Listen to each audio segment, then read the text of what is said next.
Hello and welcome to Lumenia ERP Head-to-Head 2021. I'm Greg Roach. I'm a principal consultant from Lumenia Consulting, and I'll be chairing this session today. This session is a demonstration of Epicor Kinetic by Aspera Solutions, and the topic they'll be covering is finance. I'll shortly hand over to Andrew Keogh from Aspera Solutions, but first, a few housekeeping items. We have a chat section, so in there, feel free to say hi. You can interact with each other or post comments there as well. It's on the right-hand side tab. You can ask questions throughout the demonstration using the Q&A tab at the right-hand side of the event portal. Time permitting, we'll address all questions at the end of the demonstration. And finally, at the end of this session, before leaving, please complete the feedback tab. You can score from 1 to 5. It's very quick and easy. You get points for the leaderboard challenge, and of course, there's the opportunity to win a prize through that. So without further ado, I'd like to hand over to Andrew Keogh from Aspera Solutions. Thank you very much, Greg, and good morning, everybody, and welcome to this first brief introduction to Epicor Kinetic over the head-to-head. There'll be another session tomorrow on production. And before I begin, I would just like to give everybody a quick introduction to the team that we have here at the head-to-head. So there's myself, Andrew Keogh. I'm an Epicor Kinetic specialist with Aspera Solutions. I've been with the company for over 15 years, working exclusively around the Epicor product, helping with requirements analysis and functional responses, some implementation work as well, and design work around the product, and doing demonstrations and presentations like this. At the session, we also have Paul Egan and Mark Stephen, our sales leads for Ireland and the UK, and we have Leanne Matthews, our marketing manager. So please feel free to contact any of us over the 2 days. We will be available for chat and comment on the platform at any stage over the 2 days. So that's it. Without any further ado, a little bit then into the process here. So we have our demonstration script for the session. The first portion is to cover some information about Epicor and about Aspera as well, and a little bit of an introduction to the Epicor application, the Epicor Kinetic application as well. So Aspera Solutions, we have been around since 1987. From the outset, we've been 100% focused on ERP. So we are an ERP practice. That is what we do. We joined the Epicor family in 2001 and have been working with the Epicor and Epicor's customers since then. So we're quite a long time in the Epicor business. We have built the company into a leading Epicor partner in the EMEA region, the largest in Ireland and the UK, as well as I think the largest in the EMEA region as well at this stage. We have offices in Dublin and Birmingham. We have our headquarters are in Dublin. We're an Irish headquartered organization. We have won a lot of awards along the way, the most recent one being the 2020 Epicor International Partner of the Year, which we're very, very proud of. And it's not the first time that we've had that accolade. Our ethos is really about long-term relationship. ERP is not a put the disk in and install product. It is a transformational product for businesses. So really, we like to engage deeply with our clients and become part of their continuous improvement programs through the implementation of ERP and beyond, because it is a life cycle product for your business, it's not just an application. And so that long-term relationship is very, very important to us. We have a 100% project success rate. We have never failed to go live on any project that we have commenced. We've quite a lot of customers for the size of practice. There's 35 or 36 of us currently, and we're supporting over 100 customers of various sizes. So there'd be 100 customers, but many of those customers are made up of multiple companies. So in terms of company count, it would be significantly higher than that number. And those customers operate across the traditional ERP space of manufacturing, distribution, and services. We also have a number of customers in what we call the solution space. So those that would not traditionally be seen as manufacturing or distribution or professional services or service management, but need all of the control and visibility that comes with a good ERP system. And so we have a number in that space as well. We're supporting customers in 14 countries around the world, in pretty much most continents. We have customers or subsidiaries of our customers in operation, and we are supporting across the board on that basis.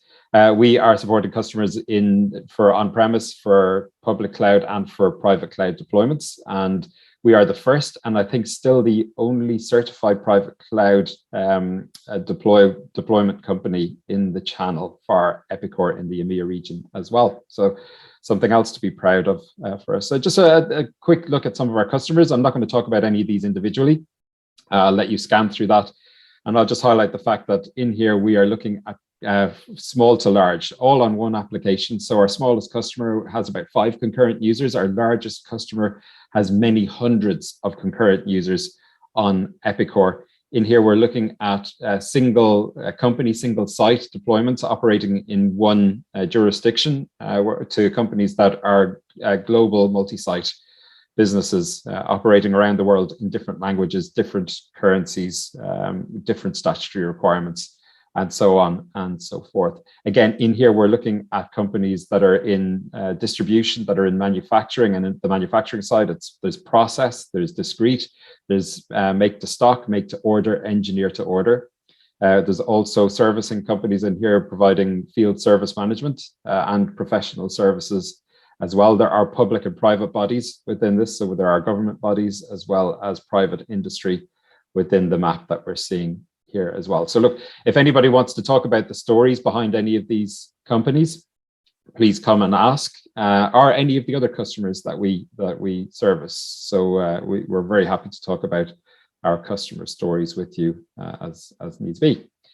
Just a little bit about Epicor themselves. They are the 5th or 6th largest ERP author in the world, depending on the metric, and there are a couple of ways of measuring that. They have over 27,000 customers around the world. They are just shy of 4,000 employees. Epicor is in use in over 150 countries around the world.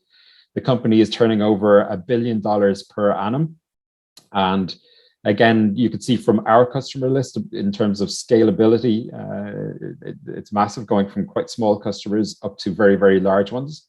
It's built on decades of best practice, so lots of preloaded capabilities, and it's fully upgradable. The same application runs on-premise, private cloud, or public cloud. It's absolutely identical. You can migrate from one to the other very, very easily.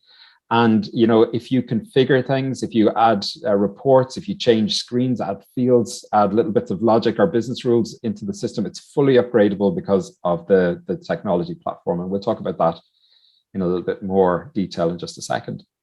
This is the application map. So it is a very fully functional ERP suite. We'd see that going around the disk from the top right: financials, CRM, sales management, product management, project management, planning and scheduling, supply chain, production, service and asset management, and some basic HR functionality in there as well. And all of this installs on every site, or everybody subscribing to the cloud can get access to all of this. We just apply a license, and that then gives you access to the components that you need. So all of that functionality and inbuilt integration is available to every customer everywhere. And it's just a license that controls access. So it means that changing your footprint within the application is extremely easy as you develop as a business over time. Across the top there, you can see cloud or on-premise or hybrid of those, and cloud is public or private. So all options are available. And then underpinning the product across the bottom, business intelligence and analytics fully layered into the application. We'll see that in action in just a second in the live demo. Global business management. So whether you are like an Irish company or a UK company, a global company with lots of subsidiaries, with lots of requirements and statutory needs around the world, Epicor can comply. And that leads into governance, risk, and compliance. Again, looking at the kinds of customers that we have across aerospace, defense, medical devices, pharmaceutical, and so on. You know, a lot of our customers will be carrying ISO accreditation, as well as other accreditations like Supply Chain 21, CFR 21 Part 11, for example, Sarbanes-Oxley audits, IFRS audits, and so on. And the ability to comply and support those audit processes are very important, and they're built in as a key pillar into the application. And that leads us then through to the business architecture. Now, just for today, we're focusing on financials. In fact, we're not looking at financials as a whole. We're actually focusing very much around the GL in terms of the demo script. But please come and talk to us if you want to see any other part of the application, or if you want to talk about any of the demo scripts for these 2 days that we aren't covering in these sessions. We're very happy to run through some of that with you guys in separate sessions or after the event as well. Now, back to the business architecture. Epicor Kinetic is a Microsoft native application. So it's built on the Microsoft technology stack, and that gives us a lot of benefits. One is it natively works within the MS Azure environment for hosting and for cloud deployment. Also, because it is a native Microsoft application, it means that it integrates seamlessly with things like Microsoft Office tools like Outlook and Excel, SharePoint, for example. We can also hook Microsoft Teams into our instant messaging and collaborative tool so that you can extend messaging across not only your organization, but out into your supply chain as well through Teams integration. You can run it on a smart client on a Windows device, or you can run it on a browser or through any browser on any device. So tablet, phone, desktop, laptop, you name it. And all leading browsers are supported. And again, there is no functional difference or user experience difference for browser-based access or client-based access. It's exactly the same. And all of that technology gives you a significant productivity benefits and automation as well. So layered into the application, for example, we have Ajax, which gives you a thing called enterprise search. It's Google searching from within the ERP system, searching across your ERP database using a Google-style search engine.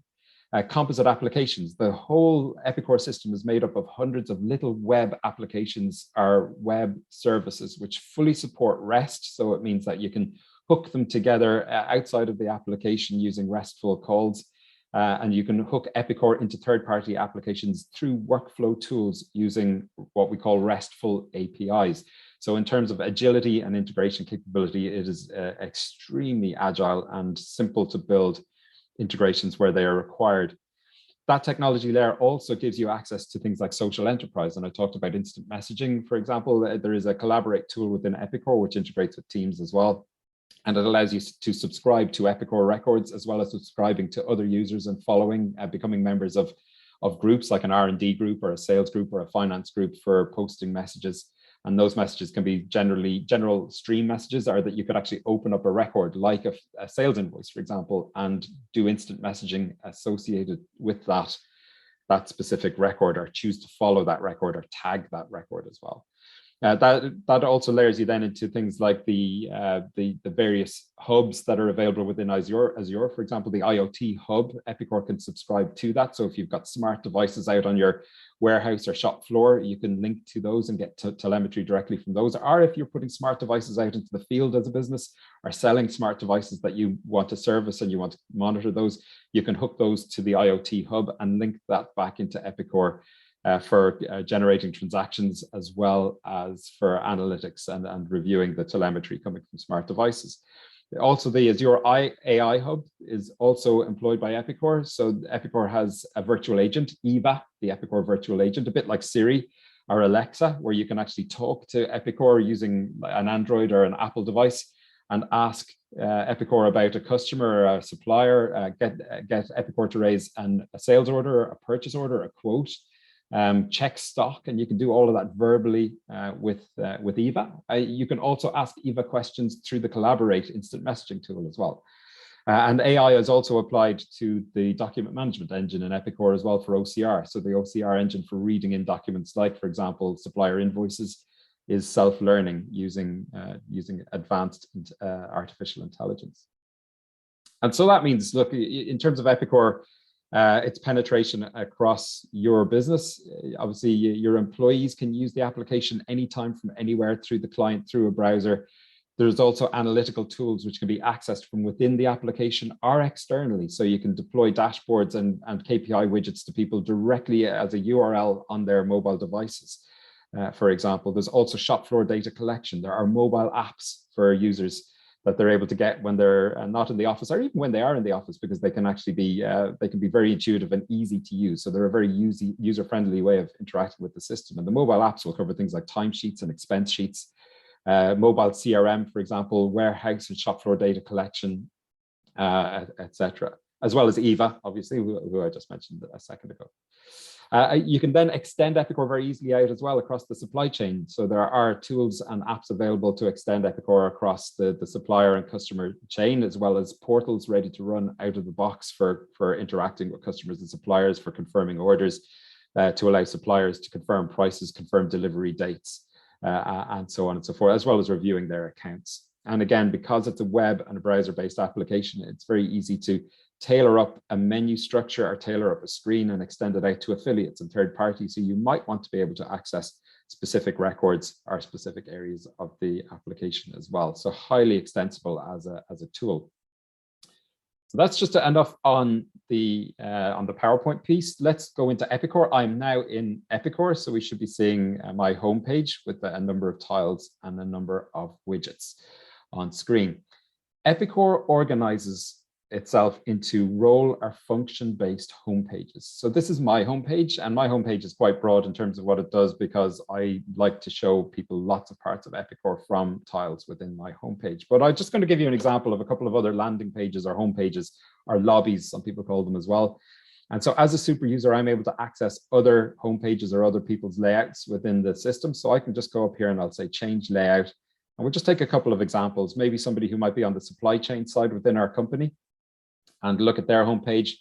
And so we can see that this user on their homepage, they're looking at things like the buyer workbench, purchasing and receiving, requisition management, for example, fulfillment workbench. They're also able to see things like, say, supplier analysis and ratings within the system. Their analytical widgets are looking at open order counts and open order values, and so on. Whereas if I change maybe to somebody on another part of the business, we'll take somebody in the manufacturing side, if you're a production business, and their homepage may look something like this. And I say may because these are highly tailorable. And so the homepage here is looking at MRP, it's looking at planning, it's looking at scheduling here, for example. It's looking at material shortages per job, for example, and estimate to actual costing analysis. Open count by site or by plant. Let's just take one more example and then we'll come back to my layout and I'll give you a little tour of that. So I'll take somebody on the accounting side. And so somebody on the account side, again, nice and simple homepage. They have journal entry. They're looking at AR invoice and cash, AP invoice here, for example. And again, their analytics are looking at aging and balance information across the business. So again, just nice and simple home pages. Now, just to give us a slightly deeper tour, I'll bring us back to my homepage, or my landing page. And again, as I said, these are highly tailorable. So if I do want to tailor this homepage, if I want to add a new tile or a new widget in here, for example, again, you can control access to this. But I have full, and so you can determine which users are allowed to edit or modify homepages. So you can create these and publish them to roles and functions within the business, and then decide whether you want people to further tailor or not.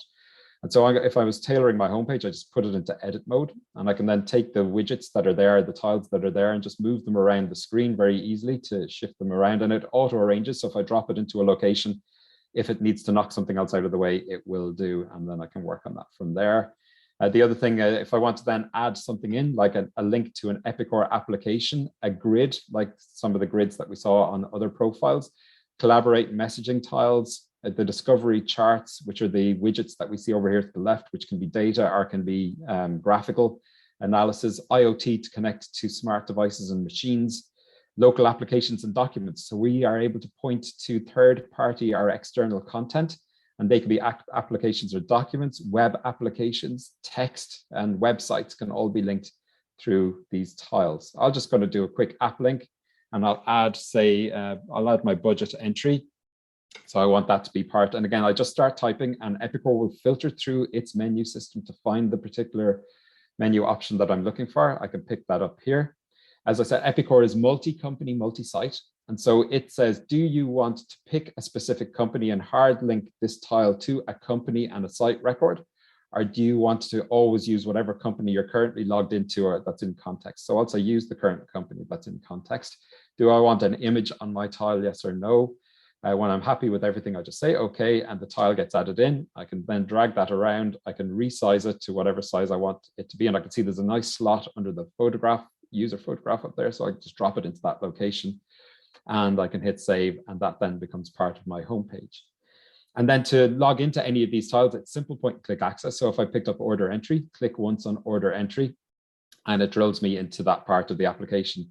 And again, when I log into any of the apps, like the sales order app as such within the application, it then just takes me to all of the list of open orders within the system. And again, I can then search and filter using the search function up here. Again, this is the way every screen works within the application, using standard search or tailored searches. And you can create your own searches and your own search parameters for these boxes up here if you wish to find your way through to a record. Click on any record and it takes you through to the screen. That record will open, or you could hit the plus symbol to add a new record and start adding records out as simply as that.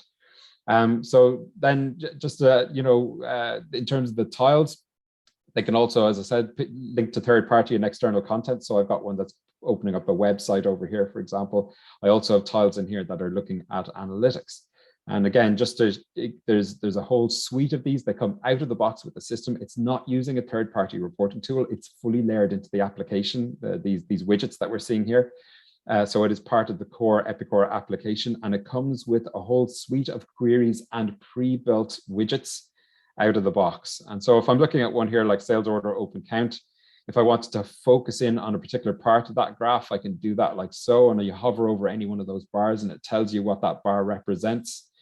If there's something in that analysis that it wants a deeper look, for example, I could see on this one that a significant amount, 84% of my open order book, are owned by 2 companies. And so maybe I want to drill in and have a deeper look at that. So I'll launch the analysis. And from here, I can then say, okay, look, I want to focus in on those 2 customers. So I'll highlight those 2 bars and I'll filter into those. And then maybe I want to start slicing and dicing that data. So let's look at it for these 2 customers. Let's slice that maybe by product group. And so I'll add product group into the mix here, and that then becomes available up here, and I can toggle between the customers now and the product groups for those customers. So it's very easy to do that. And then I could say, okay, now there are 2 product groups. There's that are making up, again, a very significant part, 78.95. So nearly 80% of the order book for those 2 customers are made up by these 2 product groups. And this one actually is showing NA. So it's a product group that's not associated or isn't listed. So what are those orders? Well, let's just drill down. So we'd say show details, and here are the actual order lines themselves. So I'm getting right down to the transactional level within the application. And I can see here very quickly, for example, there's a little drill out against some of the columns. So the customer ID, if I click on that, I now get a side menu over here. Go to the customer entry or to the customer card to get deep analysis of the customer, or create transactions for the customer. Or if I scroll out, pull the transaction list out here to the right, for example, there, if I say there's a product code, click on that, and I could see the product record, or I could see the sales analysis under the part advisor. I could see if it's a purchase product, I can see the purchase analysis. I can get into the time phase report, available to promise, part on hand, and stock status, and so on. So I can get to all of these related parts of the system from here. I'm going to pick one and we'll actually drill through to it. So we'll go to sales order 5020. If I want to see the details of that sales order, then I just click on the drill pad out here, and it actually opens the transaction. And this is where this analytical tool is a significant beater for pretty much anything else out there that's third party, because it's fully integrated into the application. It means that I can get right down to transactional level and actually open the records in the application that are being fed into the analytical tool as simply and as easily as that, which gives you a very significant amount of power. So you can drill right to the lowest granular level within the system very quickly and easily using these tools. Another little nice feature over here, this is my main menu bar over here on the left-hand side, so I can always return to my home page. And again, the next one I'm going to talk about very quickly is this one here. This is my analytical toolbar. So those widgets are being fed from a source or a bucket of widgets that are available to me as a user. So I can click on that and I can go see all of the widgets that I'm allowed to access. There is full security control around this. And now you'll see that I'm not actually in my client anymore. I'm out in a browser and I'm looking at a browser page. So you can actually publish this without having to access the Epicor application. So users can access their widgets without being in Epicor. And if I click into a widget, we see a new URL here. So that could be a published widget that's available as a click or a link through somebody's intranet or extranet, for example, or they have it as an icon on their homepage or as a favorite, so they can get this quickly and easily without even going near the ERP system. And again, it's fully functional, just like within the Epicor application. I can do all of the same work. I can sort of filter those. I can pivot it, so move it to the other access, and so on and so forth. So I can do all of the exact same stuff that I was doing within the Epicor system through the browser, including the drill outs if I want to go back to the Epicor record. And of course, to drill back, somebody has to be allowed access that screen. So they might be somebody who has access maybe to the analysis, but they don't have access to those screens and records within the ERP system. And that's absolutely fine as well. It means when they try to drill back, Epicor is going to give them a message to say that they can't open that particular window. And just a last little piece, I think, on this. The last two pieces. One is that those widgets can be organized into dashboards, and those dashboards can be displayed within the Epicor Kinetic application, or again, externally through a browser. So again, users who only ever want access to these reports can get to them without ever going into the ERP system through a URL. And again, when they're in a dashboard view, then they publish and subscribe. They'll use common filters across all. So as I change my filters here, you'll see multiple widgets updating. And again, you can drill into each individual widget to slice and dice, get to transactional level, and so on. And then the last piece I just wanted to show you was how easy it is to modify or to create new widgets. So again, you'll see like a plus button on here. If I want to create a new widget, Epicor opens up a list of underlying queries. And so the query tool, again, you have full access to, so you can create it's a super user tool to create the queries that feed these widgets. It's an end user tool to actually create new widgets. And so it's reading through the query tool within the Epicor system, within Kinetic. And I will just, I'll look for my query. I could search for it and start typing. So I'm going to do one based on aged receivables, nice and easy. So I'll just do a new widget that I want to add to my analysis. I get a blank page. What am I analyzing? I'll add, my aged amount is what I'll analyze for aged receivables. And for example, what do I want to age that by? And we'll look at my measures over here, and I'll do aging by customer. Brilliant. We pop that in like so. And now you can see here, it's just defaulting to the first graph type. I want that as a bar graph maybe, so we'll pop that in like that. And I'll pivot that so that it's the customer is going across the bottom. Perfect. Again, if I wanted to change the sort orders, I can change the sort orders. If I wanted to, because I've picked a bar graph, I get this little drill out menu out here for different types of bar graph. And you'll see that if I picked a pie chart and so on, that will change. So at the bar graph, I'll add a Pareto line in there to show the percentage of total each bar represents as it moves across the bar. The other thing maybe I want to add in here are some filters. So I'll go to my filter column and I'll say, look, let's add filter based on the aging buckets themselves. So I can filter based on aging buckets. I will just add that in. And now I have that filter in place. And again, I can start then applying those filters. When I'm looking at the report, I can drill down, I can drill right down to transaction level and so on. Let's save this. So we'll save it as H2H head-to-head analysis. And when I save this, as I pop the save on here, it'll ask me, do I want to save that in a private view so it's only available in my widget page? Or do I want to put it into a shared view? And if I put it into a shared view, there can be different folders for those, and different users can have different access to shared views. And if it's in a shared view that another user has access to, that will appear in their homepage as an available widget as well.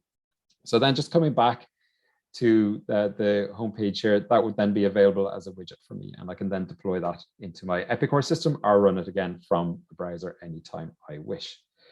Last little thing, and then we're going to go into the next part of the demo script. I just wanted to show you search and help. And so we saw, for example, when I opened up order entry, the fact that it pre-lists orders for me, and then I can filter and search on those. But I talked about Google style searching and searching. So again, we don't have to navigate to a screen to find information. We can go to my search bar here. And again, you'll see this on every Epicor screen. So a customer rings me, they're asking about an invoice. I type the invoice number and hit search. They mightn't have even told me who they are yet. But that now will be cross-referenced across the whole ERP system. And then I can click the first hit that it's, I can see invoice 10122 has come back. So this will take me straight to the invoice card for invoice 10122, where I can see all of the invoice details. I can see the lines on that invoice and so on. And if I want to, I can then come along and start doing things like, well, let's get a copy of that invoice up. So the customer has talked to me and they said, well, you should send me a copy of that, and I can send that out to them. Again, I can have that auto emailed for this session. I'm just going to call this up now as just a print preview of a basic invoice record coming from the system very simply and easily. Again, with every screen within the Epicor system, we have our detailed screen for our invoice tracker. You'll also see on every screen a thing called activity, and that shows me all the related information. So for example, this is an invoice, and I can click on activity, and underneath that, then I can get to things like payment activity, shipment activity, so on. I can drill down to see the GL transactions that have been generated against the invoice and all the journals for this invoice, and so on. So again, another nice feature within the Epicor system. If I take my search bar here and extend, I'll do something a bit broader than just an invoice. So I'll just search for a customer. And so I've just put in a customer name. And so again, I get my results back, but this time, instead of being a specific invoice, I'm seeing customers, I'm seeing contacts and so on. And if I scroll down here, there's lots of other types of records coming through. Again, underneath the search bar, you'll get this drop list, and I can see all of the cross-reference points throughout the ERP system where the search string has had a hit. So if I wanted to just look at invoices for Addison, the customer Addison, I can click on invoices, and that's showing me an invoice list. And again, one of the really nice things about the search functionality here is that it not only allows me to search and drill through, it gives me all of this metadata here. And the metadata, again, has drops against it. So again, I can get that same context information that I got in the analytical tool when I was looking at the data widgets a second ago. It also, by the way, that context is available anywhere within the application. So if I right click on Addison anywhere within the application, I get that drop list. If I right click on a part number or an item code, if I right click on a supplier, right click it like on an invoice number and so on, that all that context menu is available. Now, I opened up Addison, I just filtered to their invoices. If I want to get that result, all that metadata that we see here in a grid, then I can get that in a grid view, and that might be my preference. In Epicor, we can personalize any screen. So again, any screen that you're looking at anywhere within the system, you can personalize it by switching on and switching off columns very simply, like so. And so again, we can do that throughout the application. And anywhere where you see a grid, you have the export to Excel function. So anywhere in the application where there are rows and columns, I can take that straight out to Excel, and it goes out to Excel exactly as I see it within the Kinetic system. So again, that instant integration to Excel. So the search tool isn't just a search tool, it's also a reporting tool, and it's also an analytical tool. And there are some other features available with it, which we will show later on or in a future demo as well, depending on time. And last thing, just very quickly, I just wanted to show you was help. And so again, help is available throughout the system. And again, when we look at help, you'll see here it's contextual. So it depends on where you are. I'm in my homepage, so it's showing the homepage help, as opposed to a function help if I was in a screen. It's showing me all the help related to that. I have a search bar to search for specifics.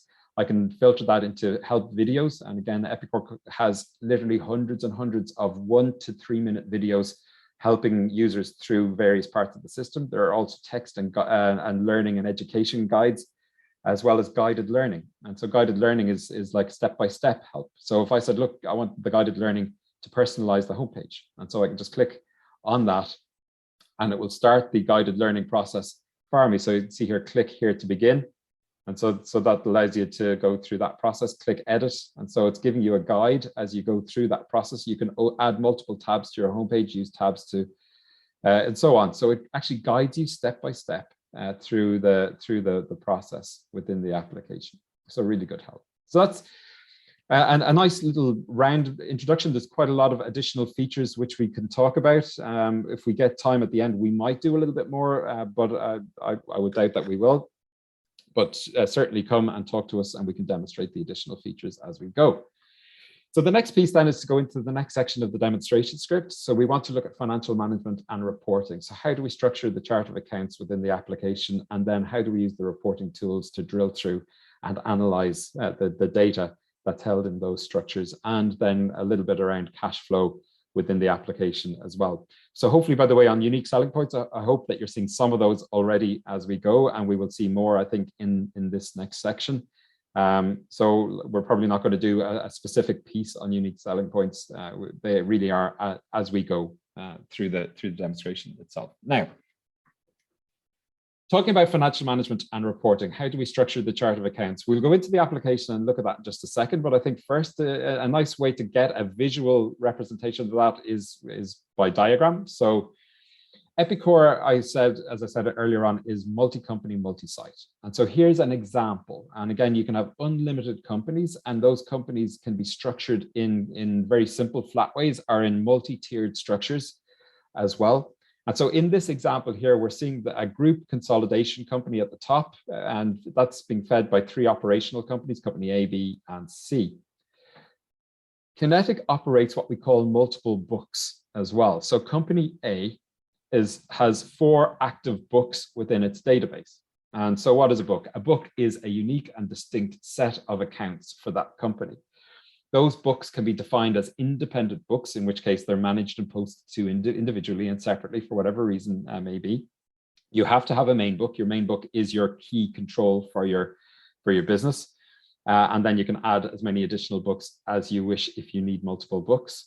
Those books, as I said, can be independent so that you post to them independently and you use them for reporting and analysis purposes, or they can be linked so that your main or operational book will post concurrently to those other books within the system as you transact within your business. So in this example, we have 4 books. We have a statutory book, a main book, a management reporting book, and a consolidation book. And for example, my main book can be feeding in real time in parallel into my statutory book and into my management book, whereas my consolidation book is something that gets rolled up at month end, again, automatically through the consolidation process. So it does a pre-posting into my consolidation book, where I can then manage those journals before sending them to the group consolidation company. And again, one of the really great things about books is that books can have individual currencies. They can be associated with their own fiscal calendars and their own chart of account structure, which is really good. So if you have a corporate business which is running a January to December financial year, but you also then need to maintain a tax year book, say for example for an April start year or for a March year end tax year, and you have a corporate currency of, say for example, euro, but you also want to maintain a GBP book within a company. So that's perfect for something like that, where I can maintain those books with their statutory chart of account structures, their statutory fiscal year, and their statutory base currencies. So very powerful for multinationals or international businesses. So the consolidation piece as well, again, Epicor maintains a consolidation source to many targets. So I can feed a consolidation from a source company or a source book up to multiple targets. So I could actually be consolidating to one reporting book in a target company, as well as to a formal consolidation company in another target. And so you can create very simple or very complex webs in terms of consolidation rules within the application. And then there's a full consolidation engine, which is able to run those consolidations. And again, you can run a consolidation as many times as you wish for any one financial period. And if the consolidation has already been run and you rerun it, it just does adjustments to the existing consolidation rather than double counting or anything like that. So that brings us down into the chart of account structure itself. And here I have an example of an expense analysis. And again, Epicor has a very flexible, very agile chart of accounts structuring engine within it. And so this is just my example, and we'll work through an example that looks like this live in the application very, very shortly. And so how do we structure this system up in terms of the accounts? So we have what's called an account category. So here I've got an account category called manufacturing expense. And in that account category, I have subcategories. So I've indented within that property and equipment and contract expenses. So you can have as many categories as you wish. It's absolutely unlimited, and you can indent those categories to whatever level you wish as well. So again, there's no limits in terms of the number of categories or the levels of indent that you take those categories to create a structure for reporting and management. And then to those categories, you associate general ledger accounts. And so Epicor runs what's called a segmented or a dimensional GL account structure.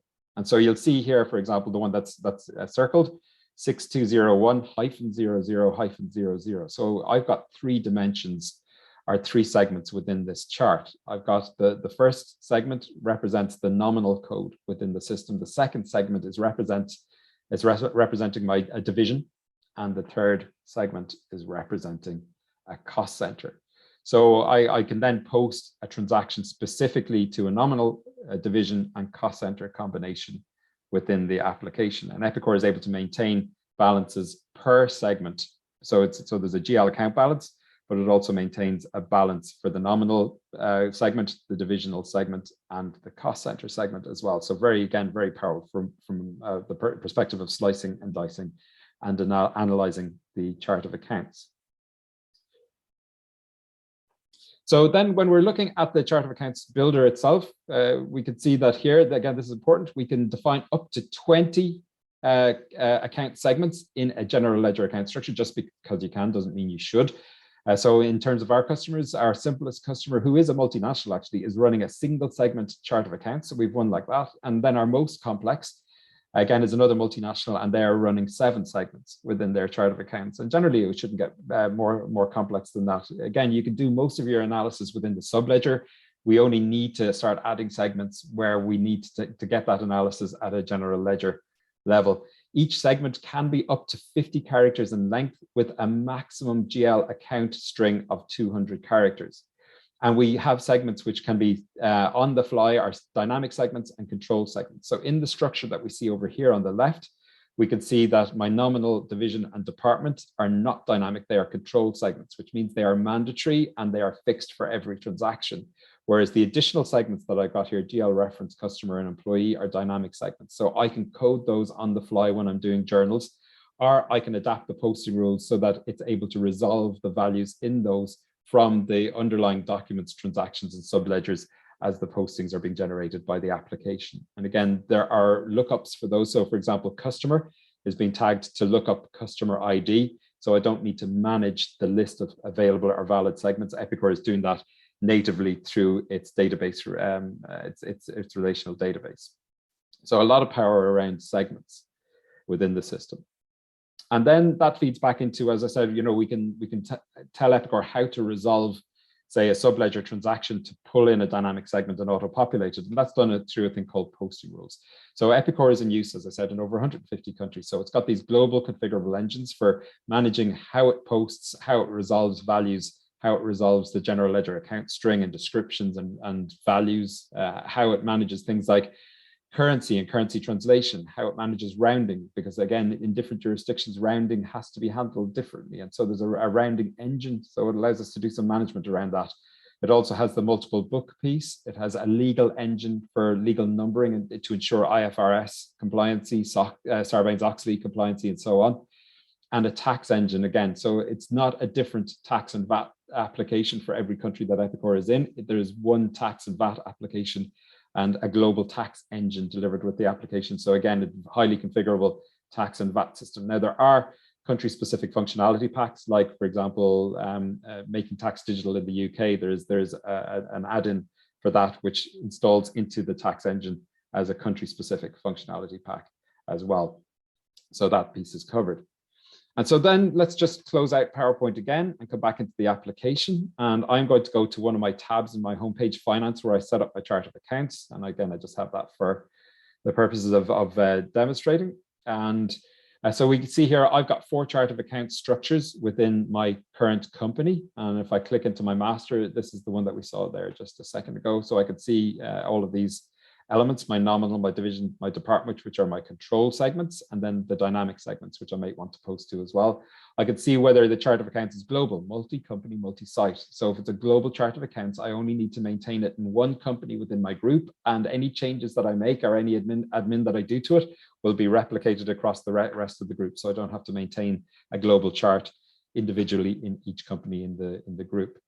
I can also do things like changing display orders. So again, if I am a company that organizes my trial balance and reports by nominal, then by division, then by department, but later on become a divisionally focused organization, then I can move division up in the display order. And then everything will organize by division first, then by nominal, then by department.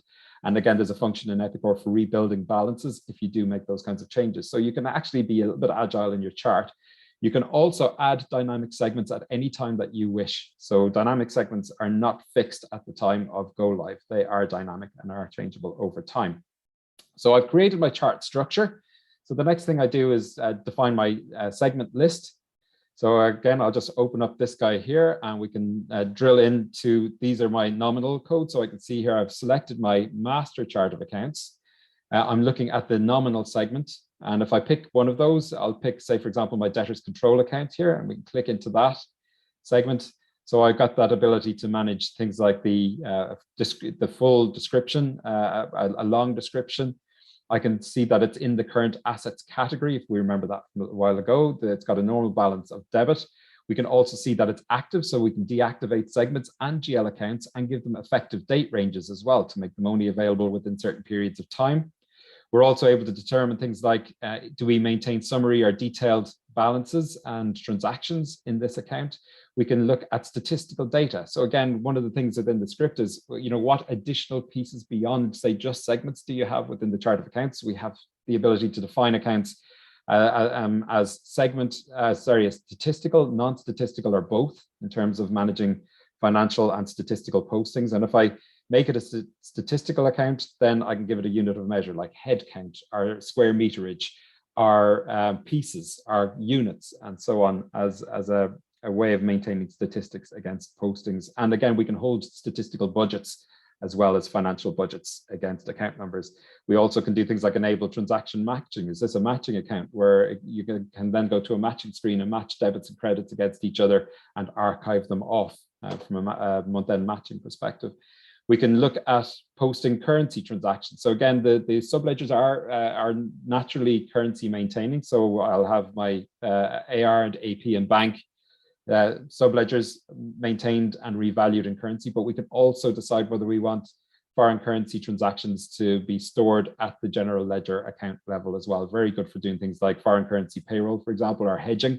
If I want to maintain hedge balances or foreign currency bank balances, and be able to see that information at the nominal level as well. And then the final thing I'm just going to drill into here is restrictions. Again, we're able to put restriction rules again on accounts. Like this is the debtors control account, so it's restricted from general journal entry. So I can call up any function within the application and place restrictions on the accounts on that basis. So I have my account numbers and my segments. So the next thing that I do then is for my valid segment lists, I build those together into a general ledger account string. And I'll see this here for my master chart of accounts.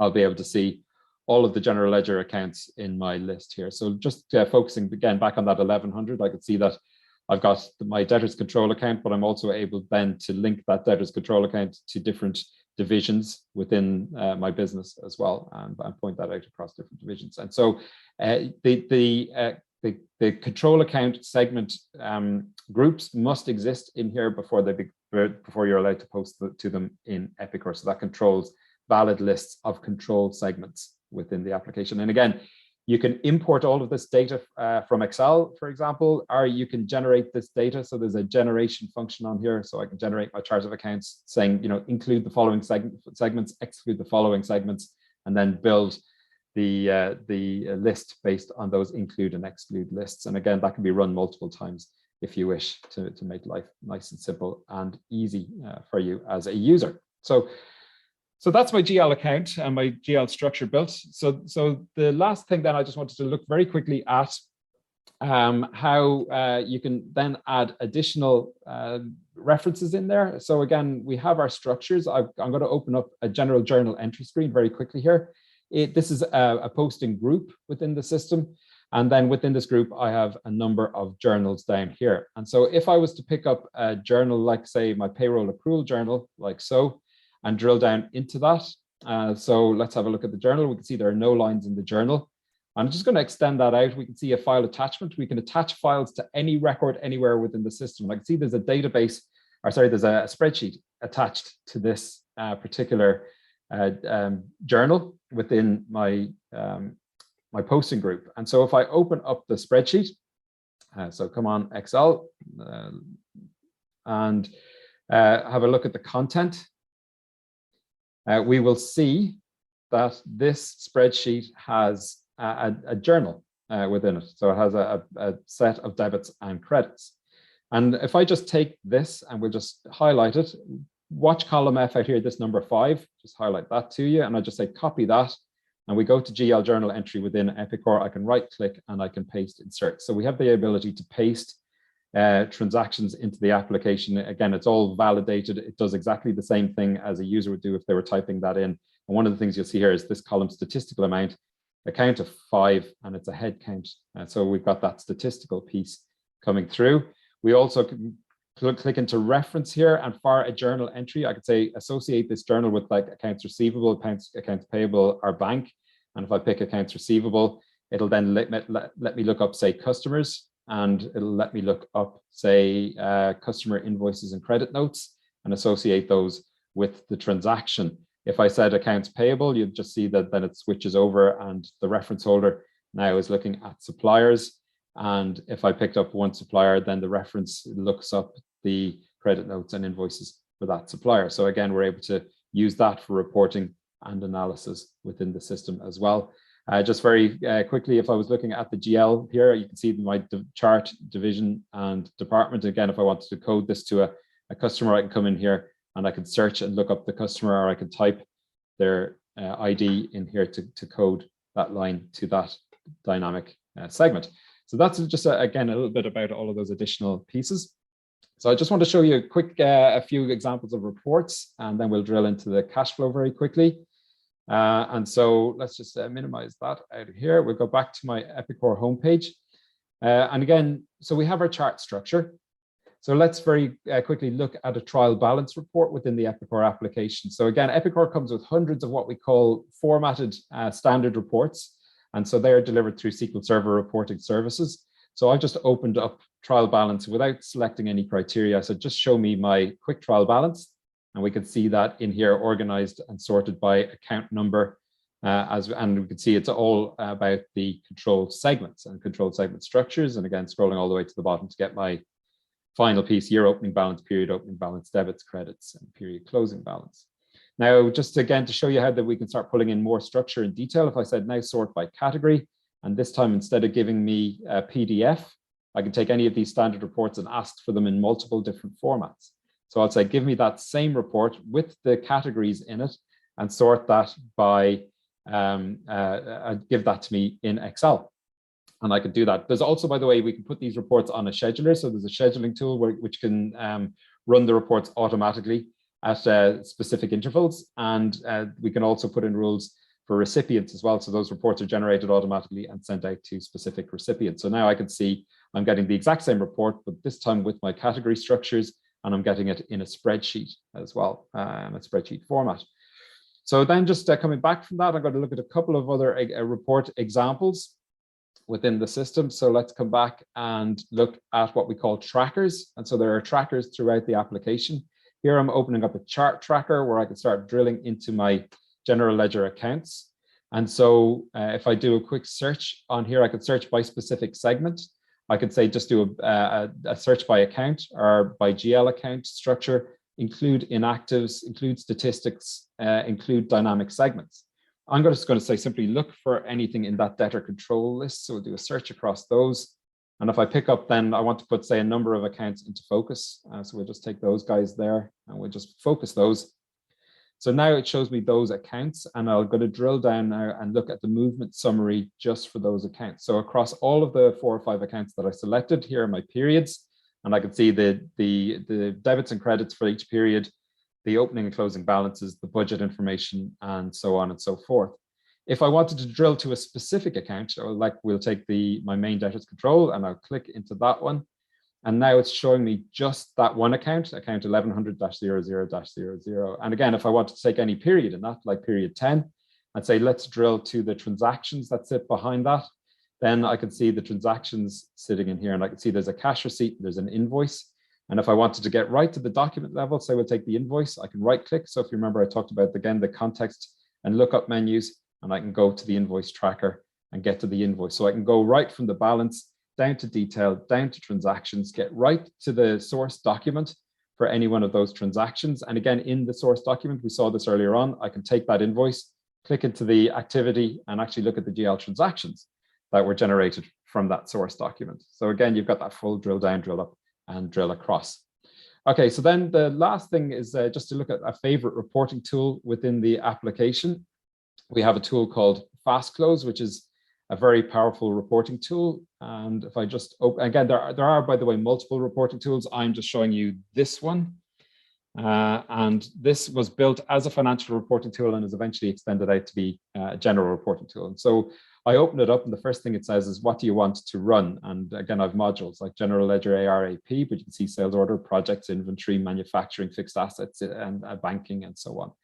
And within each module, there are templates. So it comes with all of these ready to go out of the box. And it also comes with a suite of reports out of the box. So here we have a thing called Solutions, and I can click in there, and I can see my management account reports, and these come again out of the box. So if I run P&L for this month versus last year, again, it just gives me a warning message, which I can switch off if I wanted to say, just make sure you've restructured this for your own chart of accounts rather than the one that I'm running with here. And I can just run that report. And so this is an out-of-the-box report with full drill down capability within it. And so, and again, this is running on real-time data. So this is running on my transactional database, and it's giving me real-time data with the ability to look at my report, start drilling through, take any one of those balances, right-click on that, drill through, and I can drill down to the transactions that sit behind that, and I can start getting down to very lowest level. And again, building out these reports is very, very simple within the system. You can build your own reports quite easily by opening up a template. And I'll take GL balances. And again, you can just see this is, again, as it comes out of the box, I can just very quickly take that report and say, okay, what do I want to see? This is looking at all companies. There's my filters up here. So company isn't filled in. So this is looking at all companies, all sites, all divisions, all departments. And so I'm getting a real-time soft consolidation. So you'll see Aspera Solutions out here over on the left-hand side. And if I scroll down the report, we can see I'm now looking at company Epicor Distribution. I'm looking at company Epicor Education, the divisions and departments within that. And again, so I can start adding filters on here. If I wanted to, I can actually make this nice and simple and do a quick mod of this and say, take this, just the account number. I want to do a quick trial balance. So remove all columns but this. For example, in here, I'll take the data that it's showing, and say, instead of looking at each individual period, let's just look at the cumulative report on there. We'd say, okay, to that, instead of just looking at the balance, let's take the balance, and we'll take the budget, and we'll take the variance, and we'll take the variance percent, and we'll add those in here like so, and we'll say, okay, to that. Now I'll run my report, and it's there nice and easy and nice and quick. And again, in this report, there's nice tools for formatting. There's fields for modifying the rows and columns that we're seeing. Again, it's very quick. You can drag and drop in here. So again, I can look at, say, for example, my Field Explorer, look for a particular field, like say a budget value, and I can then take the budget code ID, drag that across and drop it in as a filter. I could also then drag the budget amount and drag that across and drop it in as a column, and so on. So again, drag and drop, an easy report building. And again, we can run these reports side by side. You can also run these reports in Excel. So you can run them from Excel or push them to Excel, because there's a full Excel add-in available with the tool as well. So now very quickly, cash flow. So in Epicor, we have a cash flow forecaster. So if I open up the cash flow option in here, I can say, okay, how do I want to build out my cash flow forecast? Let's look at the main book. Let's look at my original budget for budgeted expenses. Let's look at what my starting cash position is. So that's the current cash position. And then we can build out my cash flow based on terms with discount or average paydays. So you'll see here that my cash flow is built out underneath. If I change from terms to terms with discount, it will alter the data based on those elements. So let's just keep it at terms for the time being. And we can see weekly time buckets coming down here. And across from that, I can see my tangibles, AR, AP, giving me my net of the two of those, combining those with my starting cash position to give me tangible, actual, available cash in those weekly time buckets. And then to the right of that, there's my intangibles, open sales orders, open POs, received not invoiced, shipped not invoiced, budgeted expenses, the projected net value of those intangibles, which it then combines with my projected cash, with my available cash to give me projected cash out over time. And again, I can work with that. I can manipulate it. I can take that out to Excel. If it's sitting out in Excel, I can combine that then with my cash flow statement. So again, if I open up the cash flow statement here and have a quick look, we can see I'm building my cash flow statement in Fast Close. And in that way, what I'm doing is I'm taking multiple reports from Fast Close like aged payables, aged receivables, expenses, salaries, and so on. So I'm driving all of those reports in real time directly from Fast Close, and then I'm combining those into my cash flow statement. And I could take my forecast out as well and combine that into the spreadsheet too. So as this opens up, you'll see that it's opening up multiple tabs. It's logging into the Fast Close application to read through into my database. And it's making sure that I am allowed to do this. And so what it's doing now is it's running the AP, AR, bank, GRNI, open PO reports, sales order reports, and so on from the Fast Close system. And then it's taking the values from each of those reports, and then it's combining those back in here. We can also, by the way, pull data and use those reports. So again, I'll just click into one or two of these very quickly if Excel wakes up. If not, look, so there we go. So that's our cash flow reporting done. We can also run these to Power BI. So Greg, I'm just going to hand over to you just to see if there's any pertinent questions that we can handle in the next, say, 20 or 30 seconds or a minute. Yeah, no problem. Thanks for the presentation, Andrew. There is just one question that's after coming in that we've time for. So the first one, can you output the relevant data through a portal to satisfy digital tax for HMRC? Yeah, so Epicor has Making Tax Digital built into it, and it's fully certified for Making Tax Digital. So it actually will hook straight to HMRC and can pull in the HMRC token and can then post directly back to the HMRC portal from the application. So it is fully certified for MTD filer. Okay, and just the last one there, do you have APIs to simulate transfer pricing, i.e. the moving of profit by sales from one part of the company to another?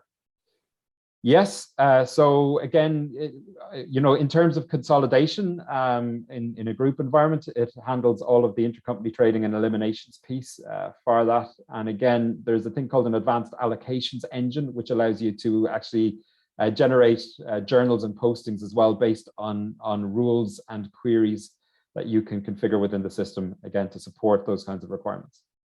Very good.